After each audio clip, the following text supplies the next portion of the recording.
我係 Fun Nice Flower 嘅Nicole，今日教大家做一個迷你嘅聖誕樹 DIY。首先預備一個四方框，一嚿花泥，咁擺入去個圓圈窿嗰度。預備雪松，咁我哋將啲雪松剪短，擺喺最高點。咁呢一個就係聖誕樹最高嘅高度啦。咁然後將其他嘅雪松，我哋沿住東南西北嘅方向都插一支。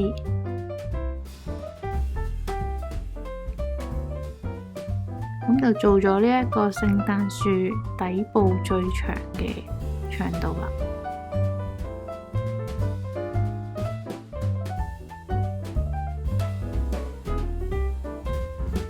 咁然後喺東南西北嘅位置嘅中間呢，再加一條雪松。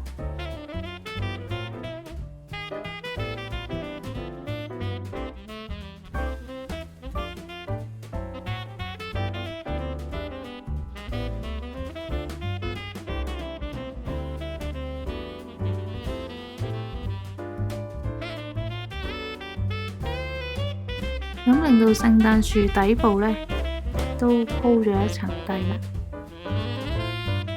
咁然後我哋做第二層嘅時候呢，個雪松嘅長度唔可以長過底層嘅。咁我哋呢就將第二層嘅雪松呢係斜斜地向上插上去。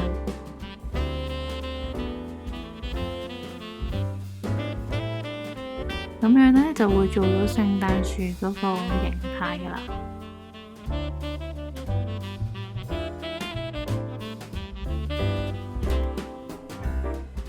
咁記得喺插雪松之前呢，要掹走插花泥位置嘅葉啦。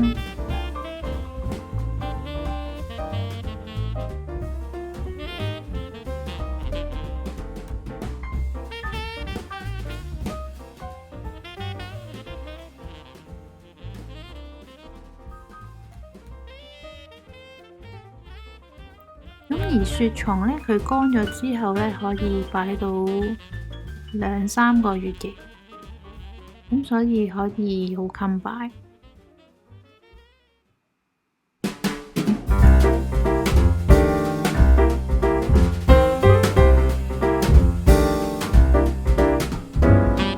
咁喺插聖誕樹要注意嘅地方呢，就係你一路插呢，要望住佢嗰個形態係咪一個圓錐體。如果嘅話呢，你有啲地方太過長嘅呢，就會令到成件事唔似聖誕樹啦。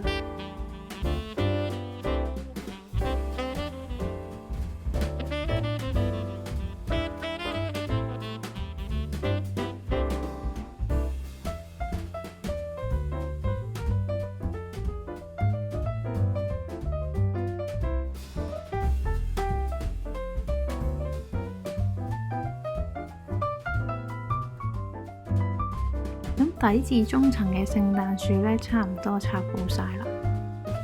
咁我哋而家開始插返上層嘅聖誕樹。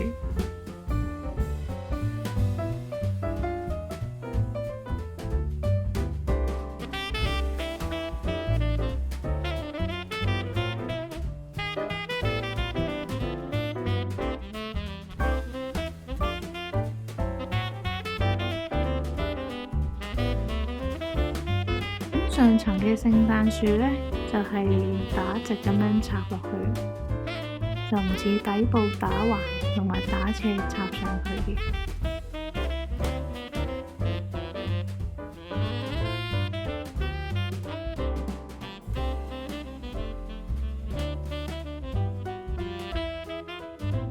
咁喺呢個時候呢，我哋只要填補返中上層嘅位置呢，咁呢個聖誕樹嗰個基底就完成㗎啦。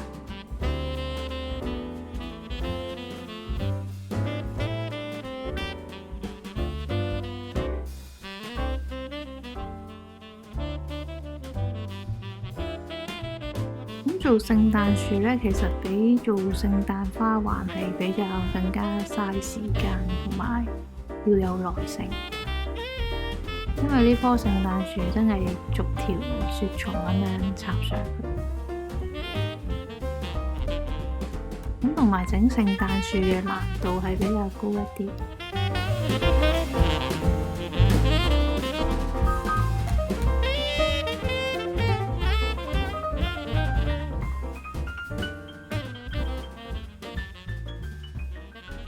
好啦，你見我呢個聖誕樹其實開始成形。咁你隱約會見到係一個圓錐體，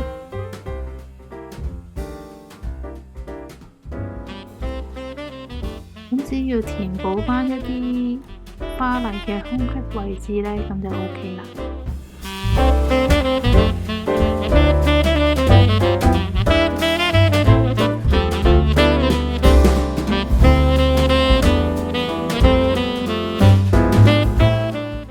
基底完成之後，可以開始插入一啲果實啦。有小松果，有嘉利果、紅果子、橙片，同埋一支手工膠水。咁我哋先將松果嘅底部黐上膠水。然後係擺喺聖誕樹嘅唔同位置。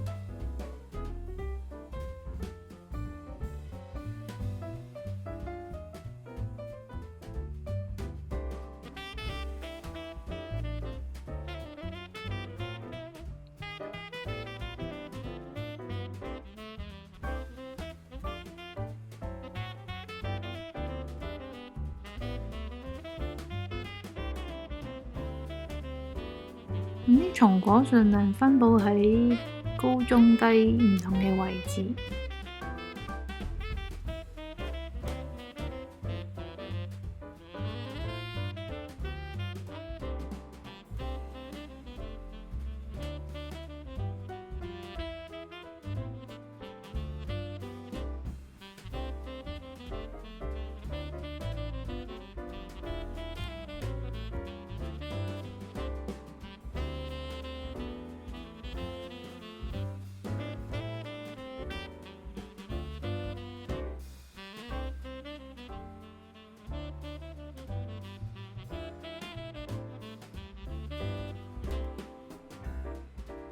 咁我希望每年嘅聖誕樹嘅表面呢都有3粒松果，咁我就擺咗喺高、中、低嘅位置啦。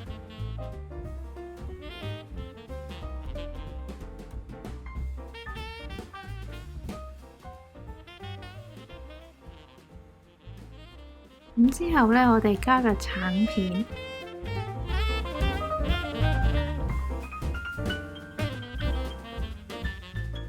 咁同樣地都係擺喺一啲高、中、低嘅位置啦。咁呢一個就擺喺聖誕樹嘅頂部。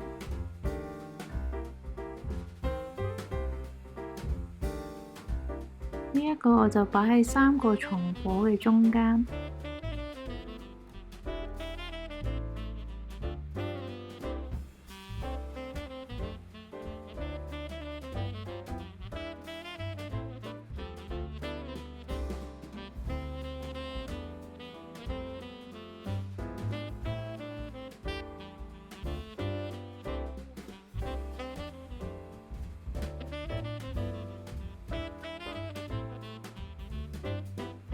咁橙片呢，除咗佢個面向外呢，佢個橙皮都可以做一個向外嘅裝飾嘅。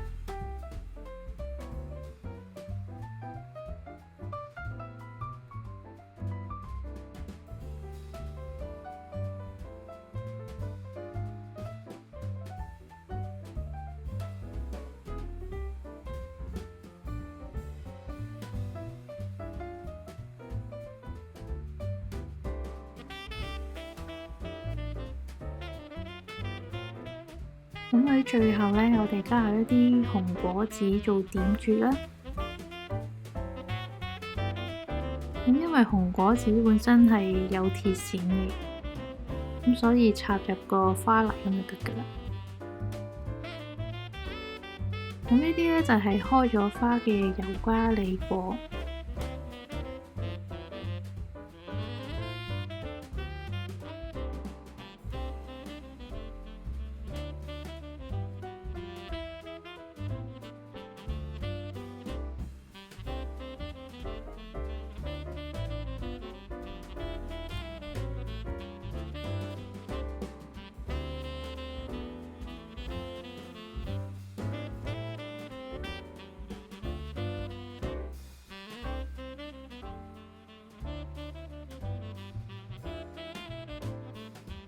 咁點解紅果子我會用假嘅發泡膠呢？就係因為紅果子佢可以鮮豔嘅紅色可以擺到好耐。如果係真花嘅紅果子呢，佢乾咗之後會變咗啡色同埋黑色嘅。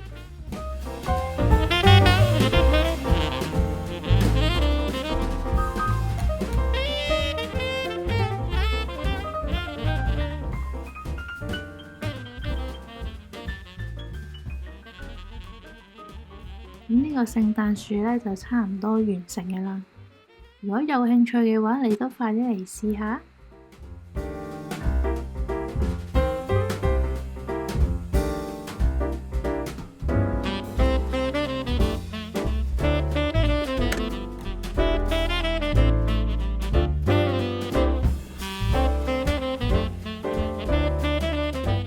如果你都想跟力溝學插花，咁歡迎你喺影片嘅資訊欄睇下我哋最新嘅花藝課程推介。咁我哋同時都歡迎商業包班、員工興趣班同埋學校團體工作坊嘅查詢，詳情可以 email 聯絡返我啊。